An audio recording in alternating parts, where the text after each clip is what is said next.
Hey everyone, this is PrinceWatercress, and welcome back to Let's Play Gunstar Heroes on normal difficulty again. In the last episode, we took on Green and 7 Force, and that took a lot longer than it should have because I wanted to show off some weapons, it failed miserably, and I ended up dying like so many times because I just wanted a specific weapon combination. Thankfully, that shouldn't be the case this time around. What is it for this one? The flying battleship. Captain Orange is about to leave with a gem. Obviously, we want to stop that from happening. So, here we are at the ship. And as the ship ascends, we're going to have to keep holding up and pressing C to catch up with the ship and ultimately get on it. As this goes on, it starts out slow at first, but then it gets faster and faster and faster, and then you'll eventually have to get on the ship once you're there.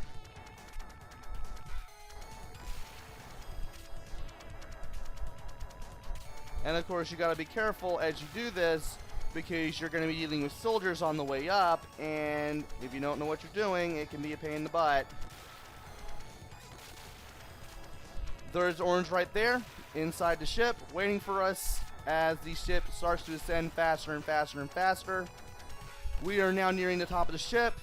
That is where we want to be, and thankfully we got over there as fast as possible.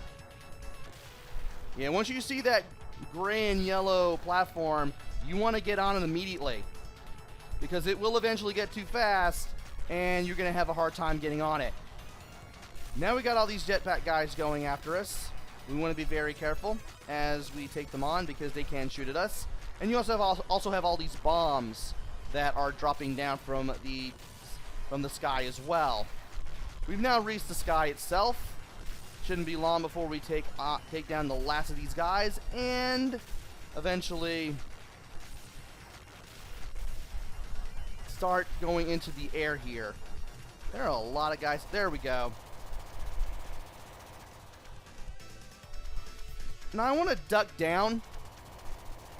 You don't really have to, but I do it anyway. For some reason, I take a lot of damage on the ascent when the ship goes all the way past the top of the screen like that, and I never can figure out what hits me.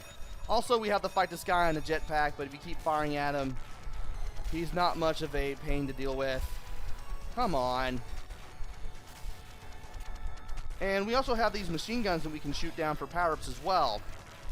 Of course, the power-ups are random. You may get healthier, you may get other guns, you may not.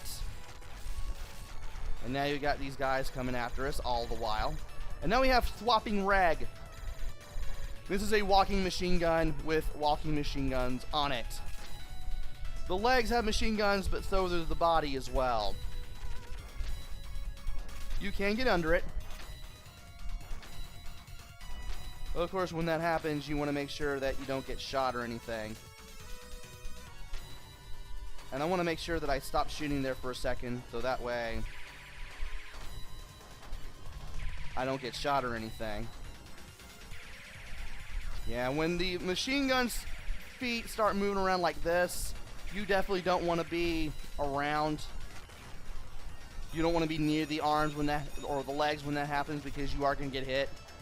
And now you got these guys on the machine guns. Thankfully, you can shoot them down for a bunch of health. And we are doing really, really well right now. Anyway, it's time to get on the plane. And we get to face Smash Daisuke. I almost forgot his name there for a second. Time to shoot this guy down as he throws bombs. You obviously want to avoid the bombs. And you also want to avoid having him fly into you, because that can do quite a bit of damage as well. It's a good thing I have the chaser, or rather the force fire combination, because I can do a lot of splash damage with the explosion here. And now it's time to face Orange. He can do elbow drops on you. He can grab onto the rotor itself and elbow drop you from there. He can also send these blue explosions at you. There are several ways to avoid them. You can hold down and press C to hang on the underside of the ship. which is really cool. Basically very, very helpful against this attack. You can wall jump off the edge if the plane is close enough too, so that is also a thing that you can do. When he flexes towards you, I believe that's when he goes after you. Yeah, no, when he flexes towards you, that's when he does the elbow drop off the rotor. If he looks towards the viewer or the player, and then tries and then flexes, that's when he does the elbow drop on the ground. I keep forgetting the difference between the two. But as long as you stay on the move, it shouldn't take you long to get the 3rd gem.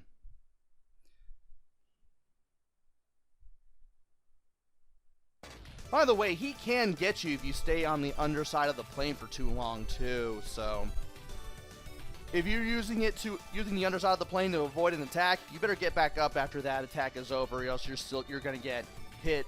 Unless he's gonna grab you from underneath the plane and he'll get you from there. And that is pretty much it for the 3rd stage. Didn't think it would take this long to beat this stage. Welcome surprise, of course. And now we have the 4th and final stage that I have yet to play before we go completely on rails. And that is Black's Dice Maze. That was pretty fun last time.